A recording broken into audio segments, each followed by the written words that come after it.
শ্রীপাদ বলছেন, বৃন্দারণ্য নিকঞ্জ সীমসু সদা সানঙ্গ রঙ্গোৎসবৈর মাদ্যন্তদ্ভুত মাধবাধর সুধা মাধ্যিক সংস্বাদনৈ গোবিন্দ প্রিয়বর্গ দুর্গম সখী বৃন্দৈর অনালক্ষিতা দাস্যং দাস্যতি কদানুকৃপয়া বৃন্দাবনাধীশ্বরী।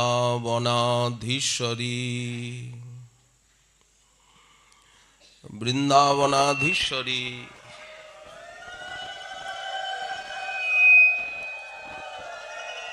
বৃন্দাবন সাম্রাজ্ঞী বৃন্দারণ্য মহেশ্বরী শ্রী রাধারানী কৃপাপূর্বক কৃপয়া, যোগ্যতায় নয় কৃপায় আমাকে কবে দাস্যং দাস্যতি নিজের সেবাধিকার দেবেন, সেবিকা বানাবেন, সহচরী। কিরকম তার সেবা? বললেন গোবিন্দ প্রিয়বর্গেরও দুর্গম,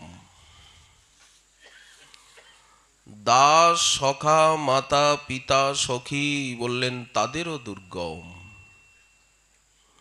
দুষ্প্রাপ্য দুর্লক্ষ, তারাও এই লীলার ভূমিতে যেতে পারেন না। সখী বৃন্দৈর অনালক্ষিতা,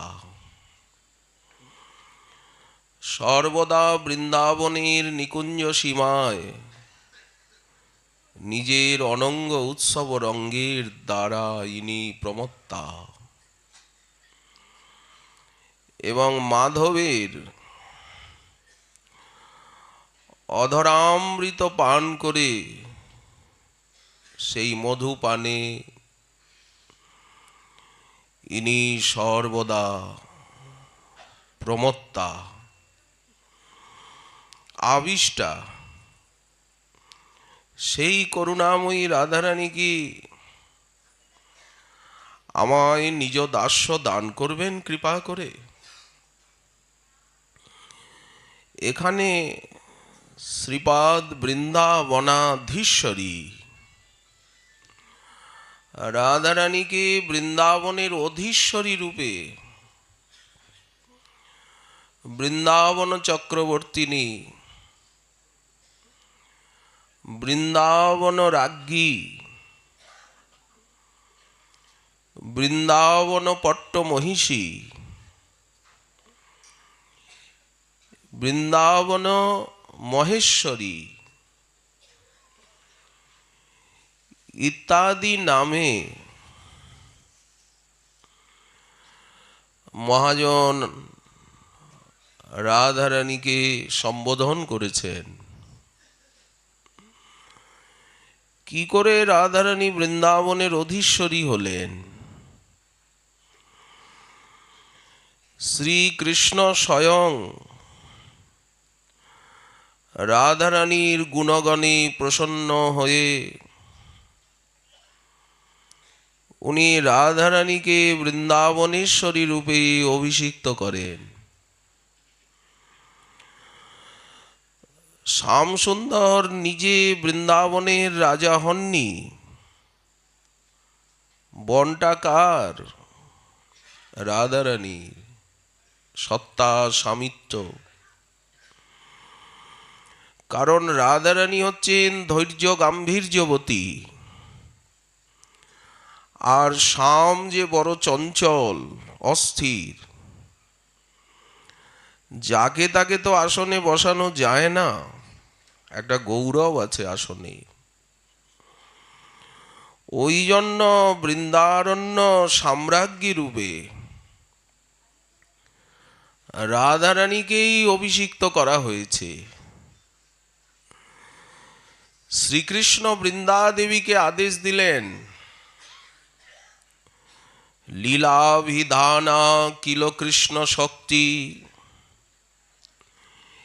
এখানে যে লীলা সেটি বৃন্দা দেবীর সহায়তায় এবং পূর্ণমাসী দেবীর সহায়তায় অনুষ্ঠিত হয়। সম্পূর্ণ কর্তৃত্ব সেখানে থাকে। শ্রীকৃষ্ণ বৃন্দা দেবীকে বললেন যে ব্রজবাসীগণের সমক্ষে এই মহা অভিষেক কার্য সম্পন্ন হবে, তুমি আকাশবাণী করো। বৃন্দা দেবী অলক্ষ্যে আকাশবাণীতে পূর্ণমাসী দেবীকে লক্ষ্য করে আর সমস্ত ব্রজবাসীকে শুনিয়ে শুনিয়ে এই আনন্দ সংবাদ ঘোষণা করলেন যে রাধারানীকে বৃন্দাবনের অধীশ্বরী রূপে অভিষিক্ত করতে হবে উৎসবের মধ্যে দিয়ে। হে যোগীন্দ্রাণী পূর্ণমাসী দেবী, বিশ্ববন্দিত এই যে বৃন্দাবন ভূমি, বৃন্দাবনম সখী ভুব বিতনতি কীর্তিম, এই ভূমিতে যে সুবর্ণ সমূহের মহা সৌন্দর্য মণ্ডিত মণিখচিত মন্দির, সেইখানে মহার্ঘ সিংহাসনে রাধারানীকে বসিয়ে এই যে অতুলন গুণ সমুদ্র জাত এই যে অপূর্ব চন্দ্র লক্ষ্মী শ্রী রাধা, একে শীঘ্র অভিষিক্ত করুন। কেন বললেন? এর দ্বারা বৃন্দাবনের গোকুলের সমগ্র পৃথিবীর অতুলনীয় শোভা সমৃদ্ধি বৃদ্ধি পাবে। একটা দৃষ্টান্ত দিয়ে বোঝাচ্ছেন যে চন্দ্রমাতে যেমন জ্যোৎস্না রাজির উদয়, যেমন যোগ্য পাত্রে যদি সম্পত্তি আসে তাহলে তিনি যেমন ব্যয় করে সকলকে আনন্দ দেন, তেমনি যোগ্য পাত্রকে যদি কোনো সিংহাসনে বসানো যায়, আসনে, সবার আনন্দ হয়। আর অযোগ্য লোককে বসালে দুঃখই দুঃখ, যাতনাই যাতনা। দৈববাণী রাধারানীকেও সতর্ক করছে, হে পরম লজ্জাবতী, সর্বসমক্ষে এই অভিষেক কার্য হবে, তুমি কিন্তু অঙ্গীকার করবে। কেননা যারা সলজ্জ কুলকন্যা তারাও বিগত লজ্জা হয়ে আর প্রতিবরণ করেন সবার ভিতরে স্বয়ম্বরা কন্যাগণ। সখীগণ এই আকাশবাণী মুহুমুহু কর্ণচষকে পান করে আর তারা পরস্পর পরস্পরকে আলিঙ্গন করছেন আনন্দে অধীর হয়ে। কুন্দলতার দ্বারা এই সংবাদ ব্রজে প্রচার হয়ে গেল। সেই সময়ে সকলে আনন্দে কলনাদ করছেন, বিবিধ বাদ্যের মহাধ্বনি। কৃষ্ণের আনন্দের সীমা নেই, রাধারানীর মহিমা প্রচার হবে। দিনক্ষণ সব ঠিক করা হলো। ভাদ্র মাসের পূর্ণিমা তিথি, মহা সমারোহে মাঙ্গলিক গান নৃত্য বাদ্যাদি সহকারে অধিবাস কৃত্য সুসম্পন্ন হল। মাঙ্গলিক শুভগন্ধা দিবাস। অভিষেক দিবসে অভিষেক চত্বরে রাধারানী যখন যাচ্ছেন তখন কি অপূর্ব সুষমা শোভা। স্থাবর জঙ্গম বিমোহিত। রাধারানী অভিষেক রত্নবেদিতে আরোহণ করলেন। যমুনা মূর্তিমতী, নদীগুলি সব মূর্তি ধারণ করে উপস্থিত। এ কনংসা, রুদ্রাণী, বরুণানী সবাই এসেছেন। অনেকে মনে করেন যে রুদ্রাণী বুঝি যোগমায়া বা পূর্ণমাসী, কিন্তু আমাদের গোস্বামী পাদগণ লীলায় আলাদা করে দেখিয়েছেন রুদ্রাণী এবং পূর্ণমাসীকে এক করেননি। পূর্ণমাসীর চেহারা, তার ধ্যান, তার মূর্তি, তার বয়স সম্পূর্ণ আলাদাভাবে দেখানো হয়েছে রাধা কৃষ্ণ গণোদ্দেশ দীপিকায়। উৎসবে রুদ্রাণী আছেন, ইন্দ্রাণী আছেন, সবাই দেবীগণ, তারা মানবীর রূপে সমাগতা। কারণ সমস্ত দেবীগণের মূলা শক্তি তো রাধারানী। মহা মহা অভিষেক হবে, তার আয়োজন। ভগবতী পূর্ণমাসী দেবী সেখানে উপস্থিত, তিনি উৎসবের অধিকর্ত্রী। এ দেখুন, পূর্ণমাসী দেবীকে আলাদা করা হচ্ছে, উনি এখানে উৎসবের অধিকর্ত্রী। তহি পুনঃ ভগবতী পূর্ণমাসী দেবী,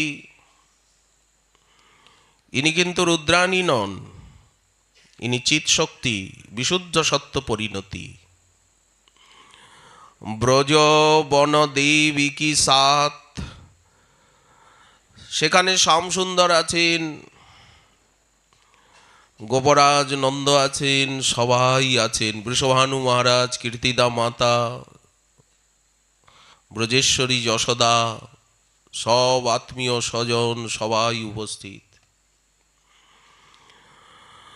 রাইক শুভ অভিষেক করণ লাগি আওল উলসিত গাত, কত শত ঘট ভরি বাড়ি সুবাসিত,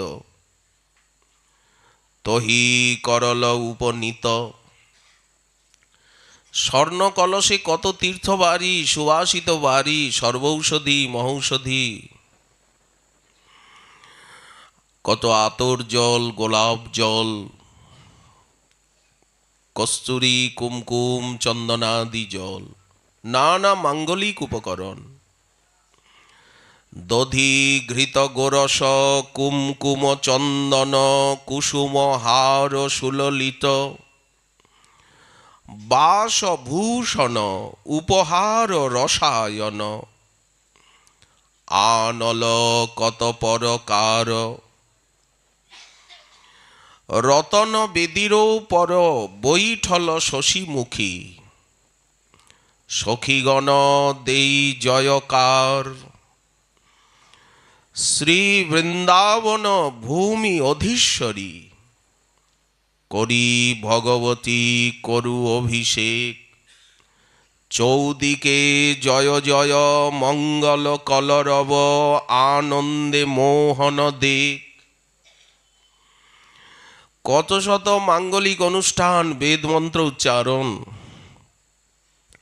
গীত, নৃত্য, বীণাদি বাদ্য উৎসবের সঙ্গে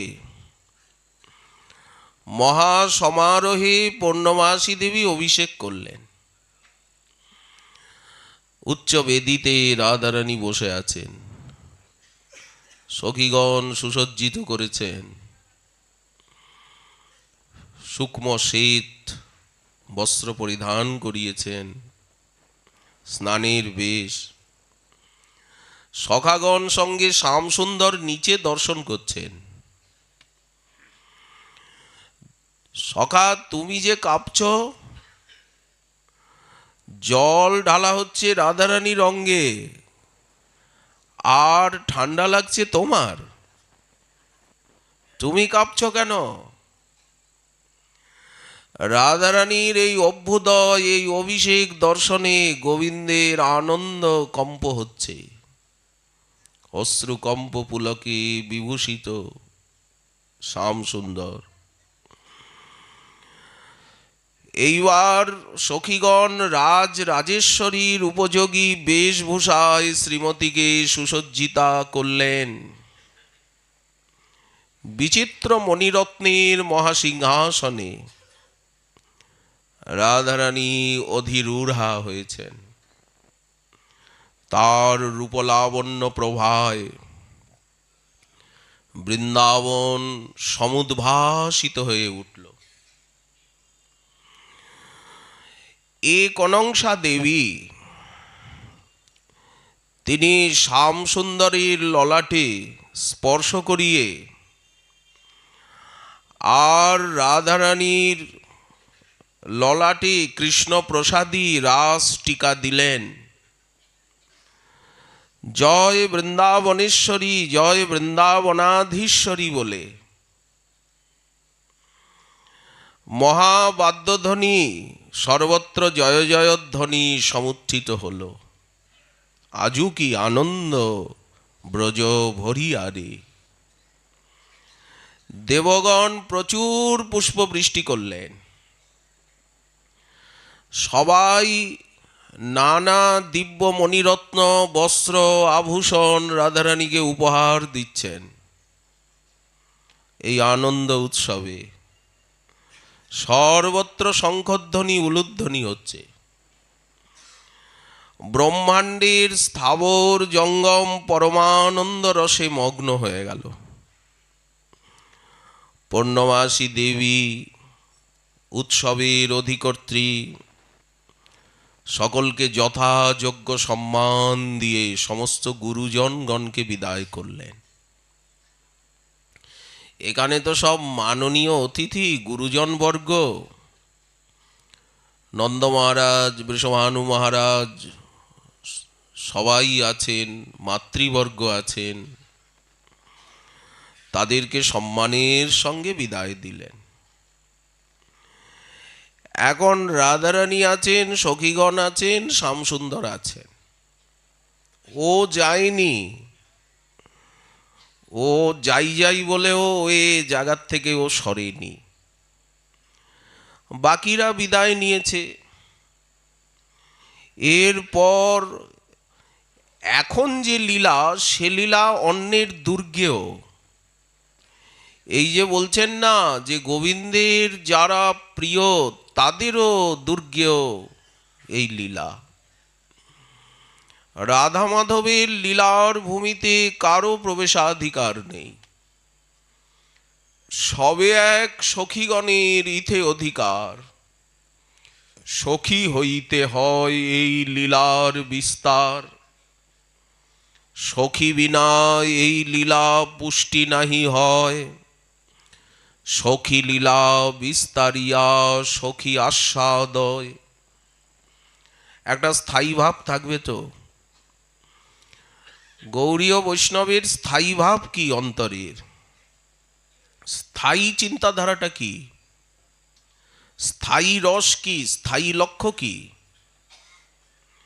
বললেন এই রাধা কিঙ্করী ভাব, গৌরদাস ভাব। গৌরদাস ভাব এবং রাধা কিঙ্করী ভাব হচ্ছে আমাদের স্থায়ী ভাব। মধুর রস, মধুর রসসিক্ত দাস্য রস হচ্ছে আমাদের স্থায়ী রস বা প্রাপ্য লক্ষ্য রস। বাকি সব সঞ্চারী। আপনি সব রসের কথা বলতে পারেন, সব রসেরই বর্ণনা বিশ্লেষণা, সব লীলাই বলতে পারেন, কিন্তু আপনার নিজস্ব স্থিতি, আপনার উপাসনা, ধ্যান, ধারণা, কামনা একটা রসের হবে, একটা স্থায়ী রসেরই সাধন হয়, সবগুলোর একবারে হবে না। সব ভগবৎ স্বরূপের হবে না, একটি স্বরূপকে নিতে হবে। এই জন্য সখীভাবে তারে যেই করে অনুগতি, রাধা কৃষ্ণের কুঞ্জ সেবা সাধ্য সেই পায়। এই সাধ্য পাইতে আর নাহিক উপায়। অন্য কোনোভাবে কিন্তু পাওয়া যাবে না। একটা অভিনব রসময়ী লীলার সূত্রপাত হলো। সখীগণ সকলে রাজ রাজেশ্বরীর পাত্রমিত্রাদি পদ সব বিভাগ করে নিতে লাগলেন। তোমার এই পদ, তোমার এই পদ, তোমার এই সেবা। শ্যামসুন্দর ওখানে দাঁড়িয়ে আছেন। বৃন্দাবনেশ্বরীর সরস দাস্য লাভের আশায় তিনিও লুব্ধ। আমি কি কোনো একটা পদ পাবো না? কোনো সেবাধিকার রাজ রাজেশ্বরীর আমি কি পাবো না? তুমি কি চাও? দরকার কি তোমার কোনো সেবার? তো দাঁড়িয়ে রইলে কেন? একটা আবেদনপত্র লেখো। কি সেবা তুমি চাও? তবে অতিশয় আনন্দিতা কৃষ্ণেরে কহেন ললিতা, বনমালী সুনমোর বাণী। কিবা সেবা নিবে বলো তুমি? দাঁড়িয়ে রইলে যে, কি ভাবছো? সব পথ তো সবাই সখীরা নিয়ে নিল। সখী সব সেবা বাটি নিল, যার যে বাসনা মনে ছিল, হেন সেবা নাহি আর দেখি। যাহাতে তোমার নাম লেখি, শুনিয়া কহেন বনোয়ারি, মোর সেবা আছে বড় ভারী। ওটা কেউ নেয়নি, ওই পদটার আলোচনাই হয়নি সভায়। আমি রাজ্যের কোতোয়াল হব, রাজার জয় ঘুষিয়া বেড়াবো। এই যে ঘোষণা করব, রক্ষা করব রাজ্যকে, এই সেবাটা তো কেউ নেয়নি। ললিতা বললেন, খুব ভালো কথা, তুমি কোতোয়াল হবে, ঘোষণা করবে, রাজ রাজেশ্বরীর নিকট একটা আবেদনপত্র তো লিখতে হয়, মুখের কথায় তো হবে না। শ্যামসুন্দর লিখছেন, দেখুন ভাষা। জয় জয় শ্রী শত শ্রীযুত পদ নখ, মহামহিমার নবচরণেষু। প্রথমে তো লিখতে হয় কিছু শিরোনামে, পূজনীয় মাননীয়। উনি লিখছেন, জয় জয় শ্রী শত শ্রীযুত পদ নখ, মহামহিমার নবচরণেষু। চতুরিণী শিরোমণি বিশ্ব বিমোহিনী, যূথপতি গণসেবিতেষু। বৃন্দাটবী রাজ রাজেশ্বরী প্রবল প্রতাপশালিনীষু। কোটি মদন মদ পরাভবকারিণী, নিজ জনগণ জীবিতেষু। সম্বোধনার শেষই হয় না। তহি এহি রাজ কর, কোতোয়াল পদ দেই, করবি মোহে চিরদাস। এইবার বক্তব্য লিখছেন, আমাকে তোমার রাজ্যের কোতোয়াল পদ দিয়ে চিরদাস করে নেবে।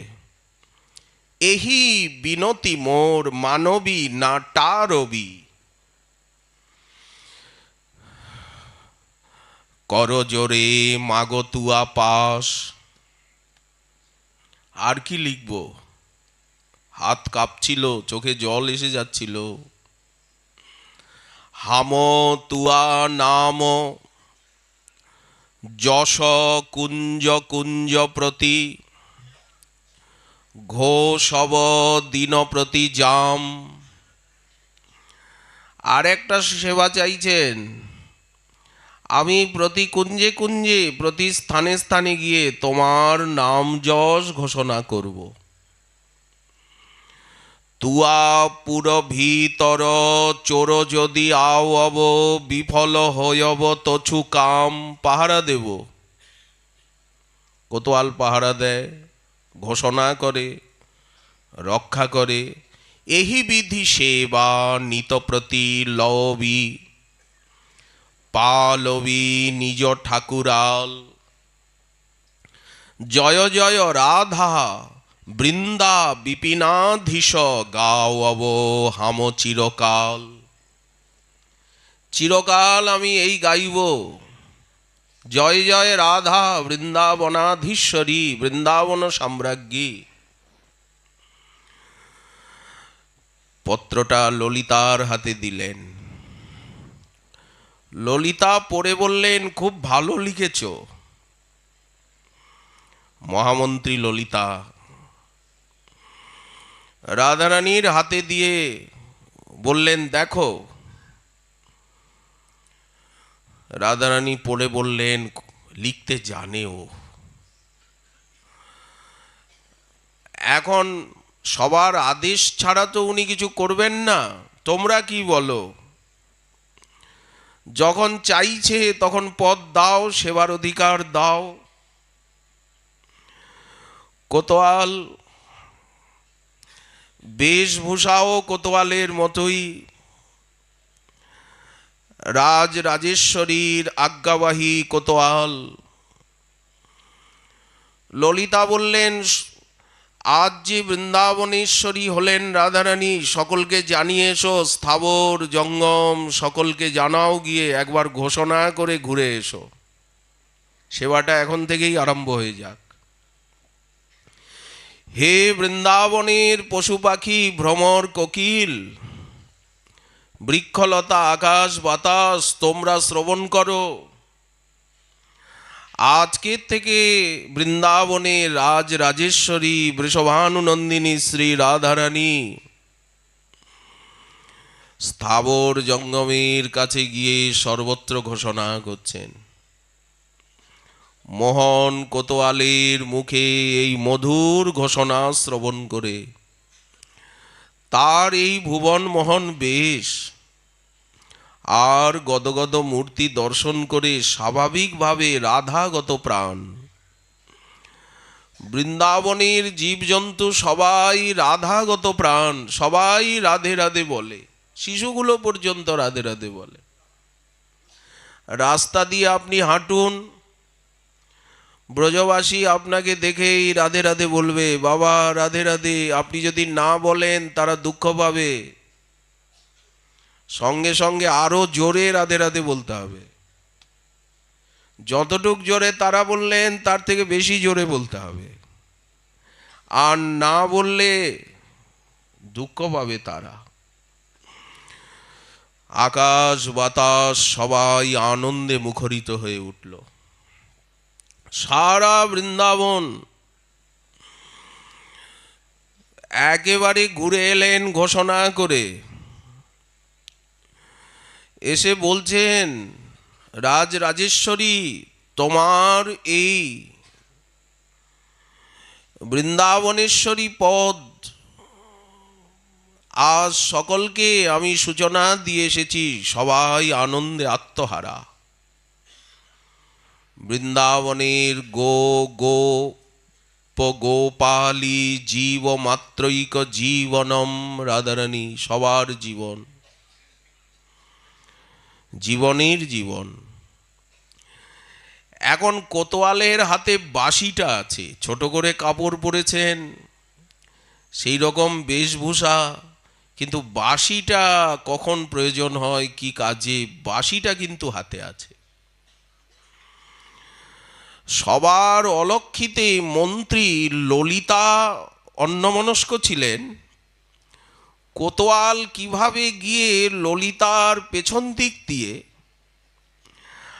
আর বাঁশিটা ললিতার বসনাঞ্চলে গুজে আর সামনে এসে রাজরাজেশ্বরীর চরণে প্রার্থনা করছে, অভিযোগ করছে যে আমার বাঁশিটা কে যেন চুরি করে নিয়েছে, বাঁশিটা খুঁজে পাচ্ছি না। বিশাখা বললেন ভালোই হয়েছে, কুলনাশা বাঁশি হারিয়েছে, কোথায় তুমি হয়তো ফেলে ফেলে দিয়েছো,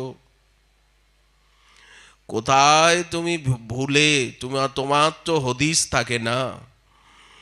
এইবার কুলস্ত্রীগণ সুখে ঘুমাবে। ওর মুখটা ছোট হয়ে গেছে।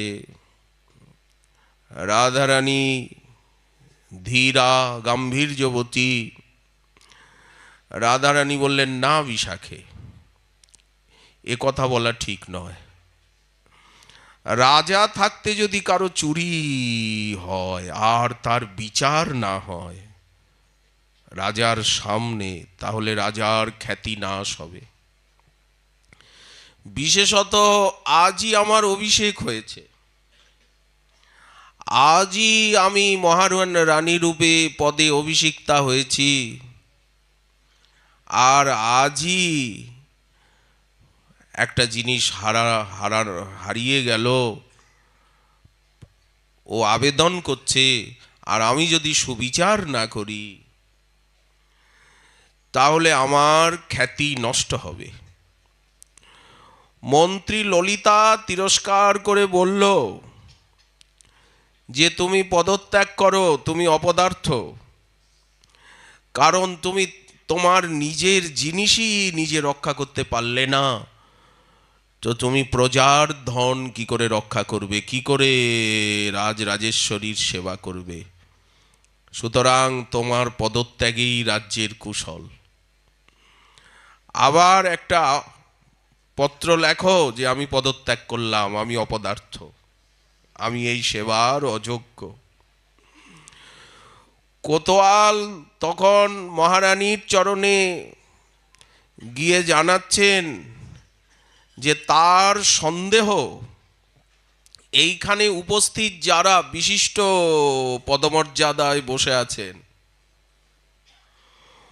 ওনাদের মধ্যে কেউ বাঁশি চুরি করেছে। এখানে যারা বসে আছেন, কারা বসে আছেন? সখীরাই বসে আছেন, বাইরের তো কেউ নেই।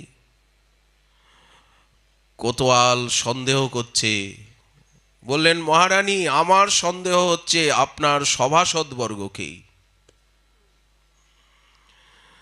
সুতরাং নিতান্ত ক্ষুদ্র সেবক কোতোয়াল, সে কি প্রতিকার করতে পারে? আপনার এই কর্মচারীদের মধ্যেই কেউ হয়তো আমার বাঁশিটা চুরি করেছে। এই কথা শ্রবণ করে মন্ত্রী ললিতা ক্রুদ্ধা হয়ে আর আদেশ দিলেন যে তোমরা প্রত্যেকে উঠে দাঁড়িয়ে নিজের কাপড় ঝেড়ে আর দেখিয়ে দাও, যদি কারো কাছ থেকে বাঁশি না বেরোয় তখন কি হবে? বললেন উচ্চ পদাধিকারীগণকে সন্দেহে অভিযুক্ত করার অপরাধে কিন্তু ভয়ঙ্কর দণ্ড নিতে হবে। মন্ত্রী ললিতার আদেশে একে একে সখীগণ উঠে সকলেই কাপড় ঝাড়ছে, বসছেন। ললিতা ওঠেননি, কই বাঁশি তো পাওয়া গেল না। উচ্চ রাজপদস্থ যারা, তাদের উপরে তুমি সন্দেহে তাদেরকে অভিযুক্ত করেছ, এখন তোমাকে দণ্ড নিতে হবে।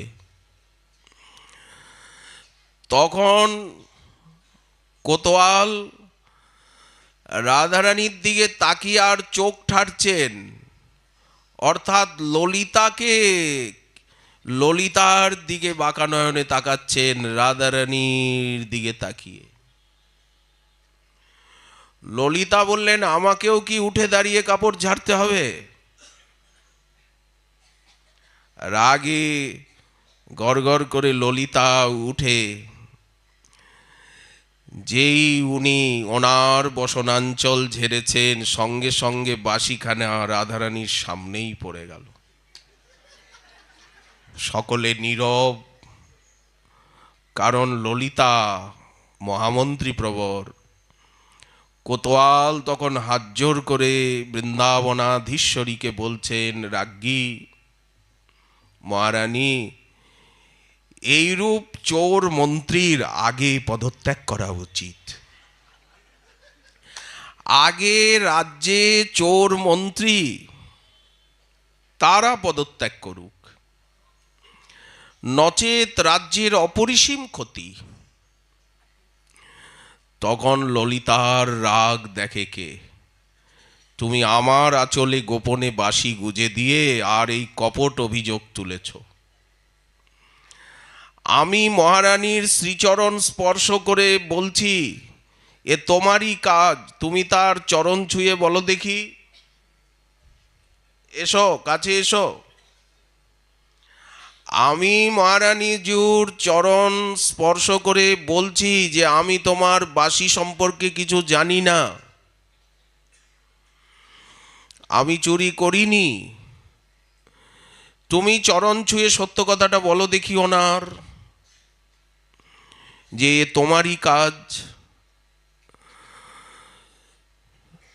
এখন চরণ স্পর্শের কথা বলতেই রাধারানীর চরণের দিকে তাকিয়ে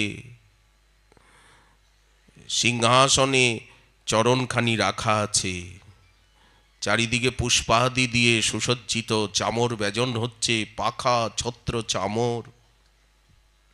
মহারানী বলে কথা, রাধারানীর আলতারঞ্জিত চরণ, সেখানে মণিময় মঞ্জির শোভা পাচ্ছে।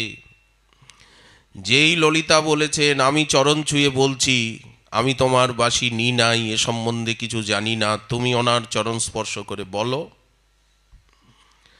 সঙ্গে সঙ্গে কোতোয়ালের অন্তরে আনন্দ রস সিন্ধু উচ্ছ্বলিত হয়ে উঠল। হিয়ার মাঝারে উঠে রসের হিল্লোলি, যবে পরশিতে চাহি তোমার চরণ অঙ্গুলি। কোতোয়ালের চোখে জল এসে গেছে, পুলকিত দেহ কম্পিত কর। রাধারানীর পাদপীঠ স্পর্শ করেছে, চরণ রাখার সিংহাসন। পাদপীঠ স্পর্শ করলেন, কম্পিত হস্তে হাতটা এগিয়ে দিলেন রাধারানীর চরণে। সেই আনন্দঘন বিগ্রহ রাধারানীর চরণ স্পর্শে রস সম্মোহ হয়ে এসে উপস্থিত হল।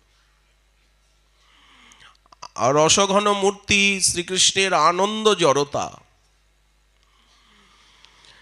কণ্ঠরুদ্ধ, কোনো কথা বলতে পারছেন না। তখন ললিতা বললেন, দেখো মহারানী, ধর্মস্বরূপ তোমার চরণ স্পর্শ করে মিথ্যা কথা ওর মুখে আসবে কেন? ওই জন্য ও মুখ দিয়ে কিছু বলতে পারছে না, এটা ওরই কাজ। তা নাহলে ও কিছু বলতে পারছে না কেন? আমি যেমন তোমার চরণ স্পর্শ করে বললাম যে আমি বাঁশি সম্পর্কে কিছু জানি না, এটা আমার কাজ নয়। ও বলুক, ওর মুখ দিয়ে কথা বেরোচ্ছে না কেন? ও বলতে পারছে না কেন? নাগরের কণ্ঠরুদ্ধ, হাত কাঁপছে, ঘর্মাক্ত। নাগরে কম্পিত দেখি রসবতী রায়, হাসি হাসি বধূ করে ধরিলেন যাই। রাধারানী সঙ্গে সঙ্গে হাতটা ধরে নিয়েছেন। তুমি কাঁপছো যে, হাতটা ঘেমে গেছে যে, ভিজে গেছে হাত। গদগদ কণ্ঠে কহয়ে ধনী রায় বাণী, মরম কহিয়ে এবে শুন নীলমণি। নিজ বাঞ্ছা পুরাইলে মোরে রাজা করি। তুমি তোমার বাঞ্ছা পূর্ণ করলে আমাকে বৃন্দাবনাধীশ্বরী রূপে অভিষিক্ত করে মোর সাধ পুরাইতে হইবে মুরারি। আমার মনের বাসনা তোমাকে পূর্ণ করতে হবে। রাধারানী বলছেন, তুমি এই বেশভূষা পরিত্যাগ করে স্বাভাবিক বেশভূষায় আসো। বৃন্দা সখীগণ একে নিয়ে গিয়ে বেশভূষা করাও, রাজবেশ পরাও। ও বেশ ফেলিয়া নিজ বেশ পর তুমি, সিংহাসনে বৈসহ, আমার পাশে সিংহাসনে বসো। কিঙ্করী হই আমি, তুমি আমাকে এত উঁচুতে উঠিয়ে আর নিজে এত নিচে নেমে গেলে। বৃন্দা দেবী রাজরাজেশ্বরীর আদেশে শ্যামসুন্দরকে নির্জনে নিয়ে গিয়ে রাজবেশে সাজালেন। রসিক শেখর কিশোরী মণিকে বামে নিয়ে আর রত্ন সিংহাসনে বসেছেন। এখানে কেউ নেই, এ লীলা দর্শনের অধিকার কারো নেই।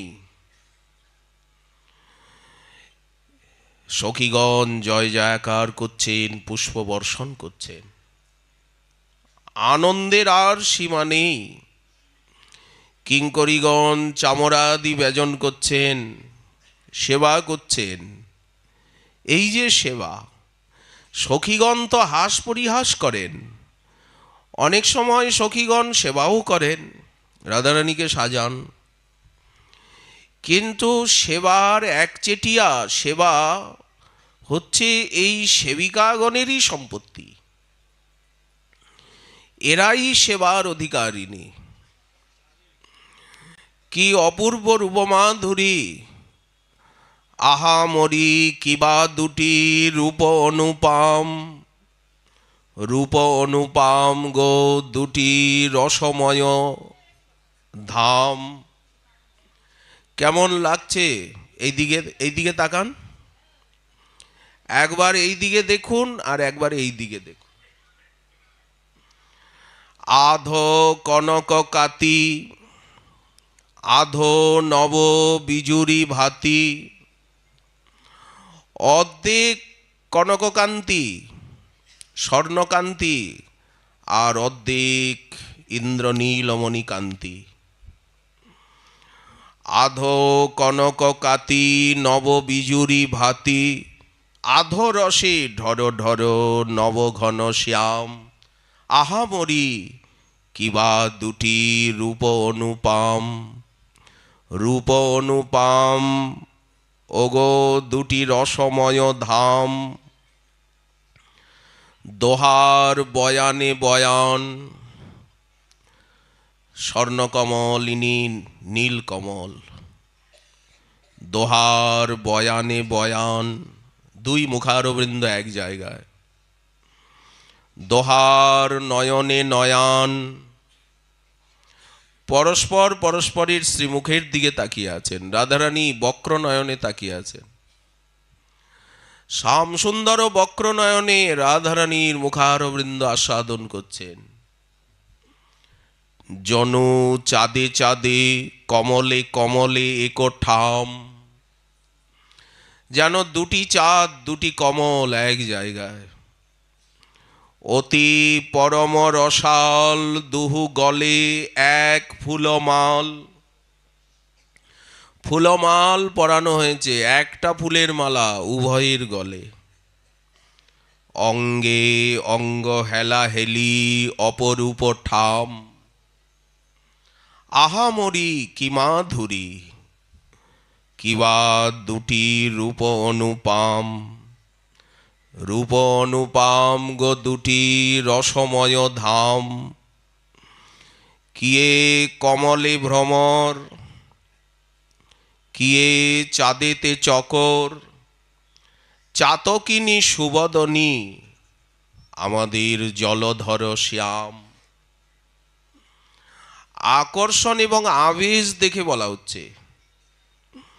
নাচে ময়ূর ময়ূরী, গায়ে সুকার শাড়ি, ফুলে ফুলে ভ্রমরা ভ্রমরী ধরু তান। আহামরি কিবা দুটি রূপ অনুপম, রূপ অনুপম গো দুটি রসময় ধাম।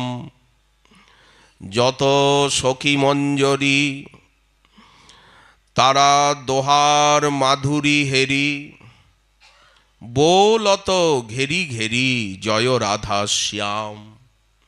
আহা মরি কিবা দুটি রূপ অনুপম, রূপ অনুপম গো দুটি রসময় ধাম।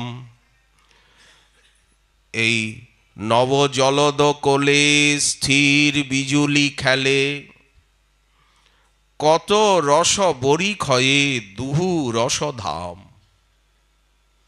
আহামরি কিবা দুটি রূপ অনুপম, যত সহচরীগণ তারা করে পুষ্প বরিশন। রাধা রাধা রমন বলি তারা গায় অবিরাম। জয় রাধা রাধা রমন বলি তারা গায় অনুপম।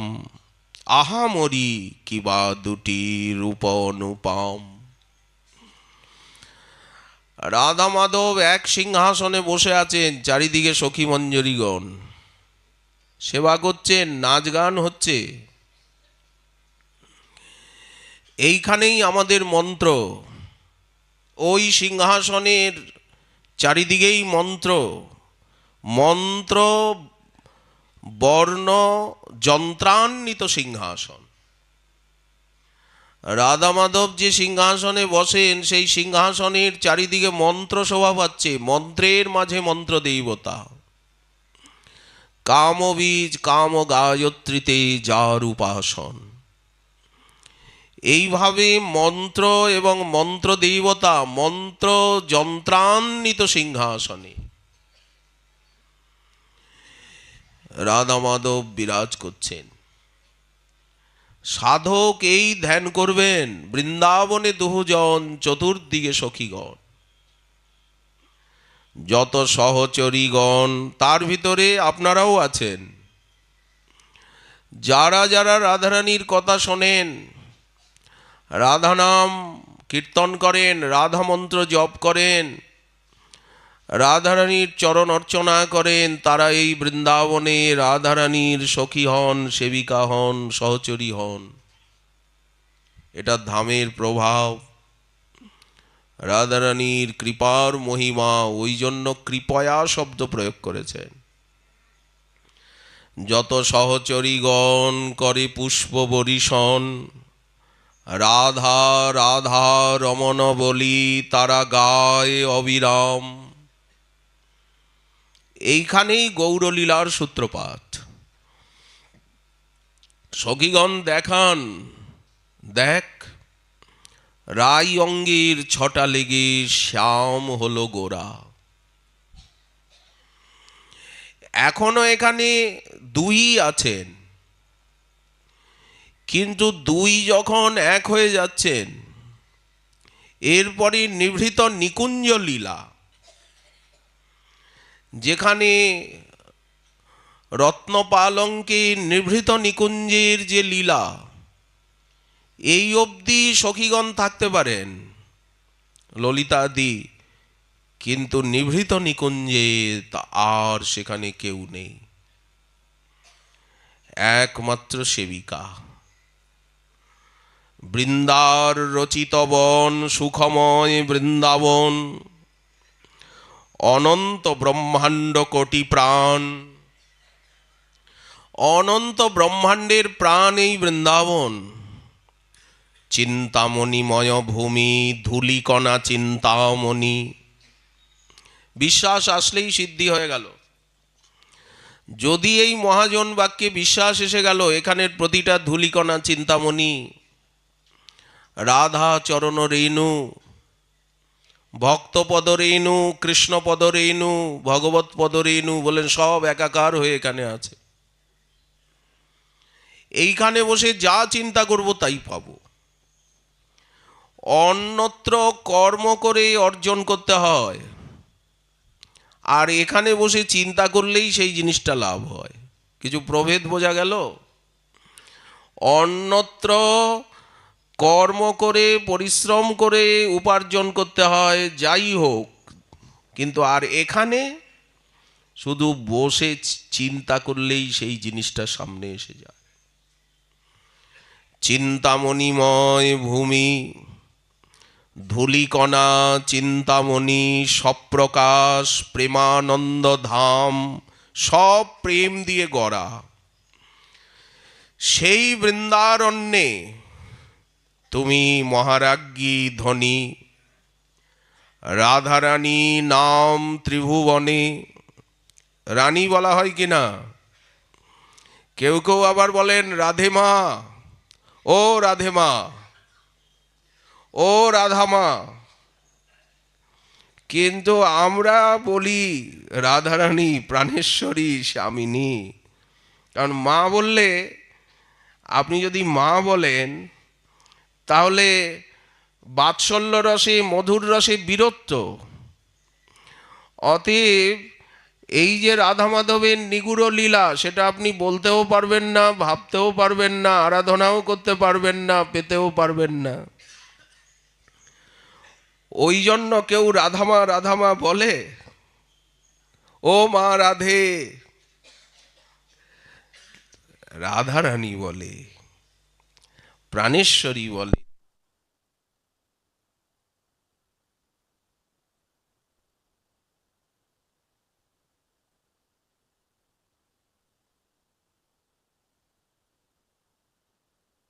বৃন্দারণ্যে তুমি মহারানী, হও ধনী রাধারানী নাম ত্রিভুবনে। পৌর্ণমাসী আনন্দেতে গুণবতী গণ সাথে উপনীত নিকুঞ্জ কাননে। সুযন্ত্র বিনাদি বাদ্যে, সুতাল সুছন্দ নৃত্যে, সুমঙ্গল লীলা গুণগানে, যত সহচরীগণ সবার উল্লাসমন কুঞ্জেশ্বরীর অভিষেক দিনে। সুবাসিত সুশীতল আনিয়া বিশুদ্ধ জল নানাবিধ ঘট পূর্ণ করি, সেই জল ঢালি অঙ্গে মন্ত্র উচ্চারণ সঙ্গে অভিষেক করিল তোমারি। এই জন্য বারবার বৃন্দাবনাধীশ্বরী বলছেন, বৃন্দাবন সাম্রাজ্ঞী, বৃন্দাবন তোমার। অতএব তুমি কৃপা করে বৃন্দাবনে টেনে এনেছ। তুমি বৃন্দাবনে আনলে কেন?